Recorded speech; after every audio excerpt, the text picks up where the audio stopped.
موصل کے حکمران نے بھی سلطان سے ایک معاہدے کے تحت امن قائم کر لیا۔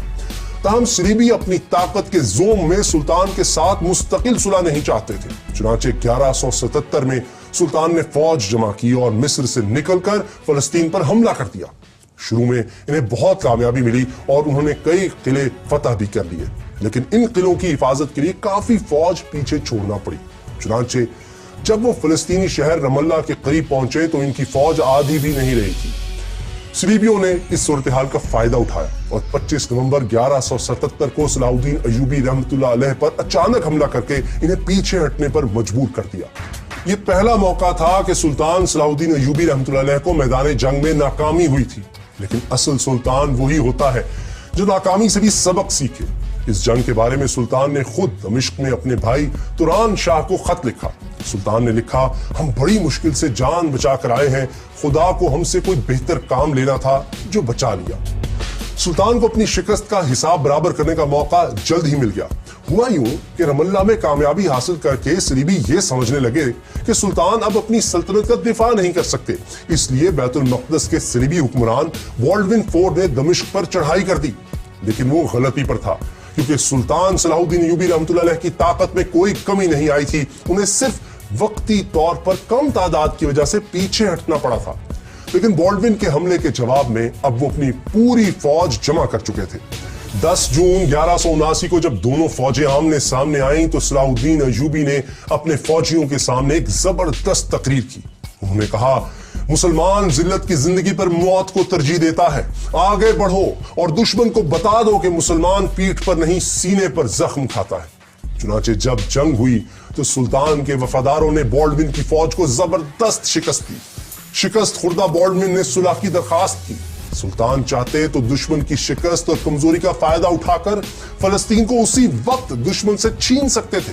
وہ یہ بھی جانتے تھے کہ دشمن صلح کے معاہدے توڑ بھی سکتا ہے، لیکن پھر بھی انہوں نے رحم سے کام لیا اور ایک بار پھر اپنے بدترین دشمنوں سے صلح کر لی۔ لیکن یہ صلح ماضی کے معاہدوں سے مختلف تھی، کیونکہ یہ صلح آخری صلح تھی۔ صلح کے بعد چند سال تو سکون سے گزر گئے۔ بالڈون فور 1185 تک زندہ رہا اور وہ صلح کے معاہدے پر بھی عمل کرتا رہا، لیکن کوڑ کے مرض کی وجہ سے اس کی موت ہو گئی، جس کے بعد بیت المقدس کی صلیبی سلطنت بھی امراء کی سازشوں کا شکار ہونے لگی۔ اس دوران بیت المقدس میں گائے آف لوزائنن کی حکومت آ گئی، جو مسلمانوں کا کھلا دشمن تھا۔ اس کے دور میں صلیبیوں نے مسلمانوں کے خلاف پھر کارروائیاں شروع کر دیں۔ ایک صلیبی سردار رینالڈ نے مسلمانوں کو تنگ کرنا شروع کر دیا۔ یہ سردار اس حد تک چلا گیا کہ اس نے مدینہ منورہ میں نبی اکرم صلی اللہ علیہ وآلہ وسلم کے روضہ مبارک کو نعوذ باللہ تباہ کرنے کا ارادہ کر لیا۔ اس نے صرف ارادہ ہی نہیں کیا، بلکہ اس نے اپنے بحری جہازوں کے ذریعے عرب ساحلی علاقوں پر حملے بھی کرائے۔ لیکن سلطان کے بحری جنگی جہازوں نے رینالڈ کے بحری بیڑے کو تباہ کر کے یہ ناپاک منصوبہ ناکام بنا دیا۔ لیکن رینالڈ اپنی حرکتوں سے باز نہیں آیا۔ اس نے مصر اور شام کے درمیان سفر کرنے والے مسلمانوں کے قافلوں کو لوٹنا شروع کر دیا۔ صرف تجارتی قافلوں کو ہی نہیں بلکہ حاجیوں کے قافلوں کو بھی لوٹا گیا۔ رینالڈ نے ایک ایسے قافلے پر بھی حملہ کر دیا جس میں سلطان کی بہن بھی شامل تھی۔ قافلے کو تو لوٹ لیا گیا، لیکن سلطان کی بہن کسی نہ کسی طرح دشمن سے بچ کر سلطان کے خیمے میں پہنچی اور قافلے پر بیتنے والے ظلم کا حال بیان کیا۔ قافلے پر ظلم کا حال سن کر اور اپنی بہن کی بے عزتی پر غیرت مند بھائی کا خون کھول اٹھا۔ سلطان نے قسم کھائی کہ وہ رینالڈ کو اپنے ہاتھوں سے قتل کریں گے۔ بہرحال اب سلطان نے اپنے تمام اتحادیوں اور گورنروں کو خط لکھے اور انہیں کہا کہ وہ فوج لے کر سلطان کی مدد کو پہنچے، کیونکہ اب صلیبیوں کے خلاف فیصلہ کن جنگ کا وقت آ گیا ہے۔ چنانچہ مصر اور شام سمیت کئی مسلمان ممالک سے بڑی تعداد میں فوجیں دمشق پہنچنے لگیں، جسے سلطان نے اس وقت اپنا ہیڈ کوارٹر بنا رکھا تھا۔ سلطان نے فوج جمع کی اور صلیبیوں کے زیر کنٹرول شہر تبریا یا ٹائبرس کا محاصرہ کر لیا۔ جواب میں رینالڈ نے بھی جنگ کی تیاریاں شروع کر دی۔ وہ گائے آف لوزائنن کا گہرا دوست بھی تھا، اس لیے گائے بھی اپنی فوج کے ساتھ میدان میں آ گیا۔ اس نے سلطان ایوبی سے صلح کا معاہدہ بھی توڑ دیا۔ کہا جاتا ہے کہ بیت المقدس پر صلیبی قبضے کے بعد سے صلیبیوں نے اتنی بڑی فوج جمع نہیں کی تھی جو سلطان ایوبی رحمۃ اللہ علیہ کے مقابلے پر آئی۔ رینالڈ اور گائے کی متحدہ فوج نے سلطان کی طرف پیش قدمی شروع کی۔ سلطان نے صلیبیوں کو فیصلہ کن شکست دینے کے لیے حتین کا علاقہ چن لیا۔ اس علاقے میں پانی کے چند ایک ہی چشمے تھے اور زیادہ تر علاقہ بنجر اور ویران تھا۔ سلطان کی فوج پانی کے چشموں کے پاس ٹھہر گئی، جبکہ صلیبی فوج کو سلطان تک پہنچنے کے لیے 20 کلومیٹر کے ایک ایسے علاقے سے بھی گزرنا تھا جہاں پانی ہی نہیں تھا۔ کچھ صلیبی کمانڈر یہ کہہ رہے تھے کہ آگے بڑھنے میں خطرہ ہے کیونکہ انہیں فوج کے لیے پانی نہیں ملے گا، لیکن گائے نے ان کی بات نہ مانی کیونکہ اسے اعتماد تھا کہ جنگ میں اسے کوئی نہیں ہرا سکتا۔ اس کے اس یقین کی وجہ تھی صلیب اعظم یا ٹرو کراس۔ جی ہاں، صلیبیوں کے پاس ایک بہت بڑی صلیب تھی جس میں لکڑی کا ایک ٹکڑا نمایاں تھا۔ صلیبیوں کا عقیدہ تھا کہ یہ ٹکڑا اسی اصل صلیب کا ہے جس پر حضرت عیسیٰ علیہ السلام کو رومیوں نے مصلوب کیا تھا۔ صلیبی فوج صلیب اعظم کو 20 بار میدان جنگ میں لے کر گئی تھی اور ہر بار فتح حاصل کی تھی۔ گائے اور اس کے ساتھی سمجھتے تھے کہ صلیب اعظم کی موجودگی میں یہ جنگ بھی وہی جیتیں گے، اس لیے انہوں نے راستے کی ساری مشکلات کو نظر انداز کر دیا، لیکن یہ ان کی سب سے بڑی بھول تھی۔ یہ فوج جیسے جیسے آگے بڑھتی گئی گرمی اور پیاس کی شدت سے بے حال ہوتی گئی۔ چنانچہ جب یہ فوج سلطانی لشکر کے سامنے پہنچی تو تھکن اور پیاس سے نڈھال ہو چکی تھی۔ جب رات ہوئی تو سلطانی فوجیوں نے صلیبیوں کے کیمپ میں گھس کر گھوڑوں کی گھاس کے گٹھوں کو آگ لگا دی۔ صلیبیوں کے پاس آگ بجھانے کے لیے پانی ہی نہیں تھا، جبکہ آگ کی تپش سے ان کی پیاس اور بھڑک اٹھی۔ آگ اور دھوئیں کی وجہ سے وہ لوگ رات بھر سو بھی نہیں سکے۔ اگلے دن 4 جولائی 1187 کو سلطان نے صلیبی فوج پر حملہ کیا۔ مسلمانوں نے زہریلے تیروں کی بارش کر کے سینکڑوں صلیبی گھڑ سوار ہلاک کر دیے۔ پھر فوجی دستے آگے بڑھے اور دشمنوں پر ٹوٹ پڑے۔ صلیبی فوج کے زیادہ تر سپاہی بغیر لڑائی کے ہی میدان جنگ سے فرار ہو گئے۔ جو باقی بچے ان میں مقابلے کی طاقت ہی نہیں تھی، اس لیے وہ آسانی سے مارے گئے یا پکڑے گئے۔ صلیب اعظم بھی مسلمانوں کے قبضے میں چلی گئی۔ رینالڈ اور گائے دونوں جنگی قیدی بنے۔ صلیبی لشکر کے سپاہی پیاس سے ہانپ رہے تھے۔ سلطان نے انہیں پانی پلانے کا حکم دیا۔ گائے کو تو ٹھنڈا عرق گلاب پلایا، لیکن رینالڈ کو بدعہدی کی بھرپور سزا دی۔ سلطان نے اپنے ہاتھوں سے اس کا سر قلم کر دیا۔ یہ دیکھ کر گائے ڈر گیا کہ اب اس کی باری ہے، لیکن سلطان نے اسے اطمینان دلاتے ہوئے کہا، بادشاہ بادشاہوں کو قتل نہیں کیا کرتے۔ اب سلطان بیت المقدس کی طرف بڑھے۔ شہر کا حکمران تو پہلے ہی ان کی قید میں تھا۔ انہیں امید تھی کہ شہر آسانی سے فتح ہو جائے گا، لیکن صلیبیوں نے سلطانی فوج کا 1 ہفتے سے زیادہ عرصے تک ڈٹ کر مقابلہ کیا اور دونوں طرف سے بھاری جانی نقصان ہوا۔ سلطانی لشکر نے آگ کے گولوں کی بارش کر کے دیواروں میں شگاف پیدا کر دیے۔ صلیبی لشکر کو خوف ہوا کہ اگر مسلمان شہر پر قابض ہو گئے تو کہیں ان کے بیوی بچوں کو غلام ہی نہ بنا لے۔ چنانچہ انہوں نے لڑائی کا ارادہ چھوڑ کر سلطان کے رحم کو پکارا، اور سلطان نے بھی اس پکار کا جواب رحم دلی سے ہی دیا۔ حالانکہ بیت المقدس وہی شہر تھا جہاں 88 برس پہلے جب صلیبیوں نے قبضہ کیا تھا تو خون کی ندیاں بہا دی تھیں، لیکن سلطان ایوبی تو سنت رسول صلی اللہ علیہ وآلہ وسلم پر عمل کرنے والے انسان تھے۔ جیسے نبی پاک صلی اللہ علیہ وآلہ وسلم نے فتح مکہ کے موقع پر اپنے بدترین دشمنوں کو معاف کر دیا تھا، اسی طرح فاتح بیت المقدس نے بھی اپنے دشمنوں کو معاف کر دیا۔ انہوں نے شرط عائد کی کہ ہر عیسائی مرد 10 دینار اور عورت 5 دینار ادا کرے اور آزادی حاصل کر لے۔ جو ایسا نہ کر سکے اسے غلام بنا لیا جائے گا۔ دلچسپ بات یہ ہے کہ صلیبیوں کے مذہبی رہنماؤں نے فوری طور پر یہ رقم ادا کی اور زندہ سلامت نکل گئے۔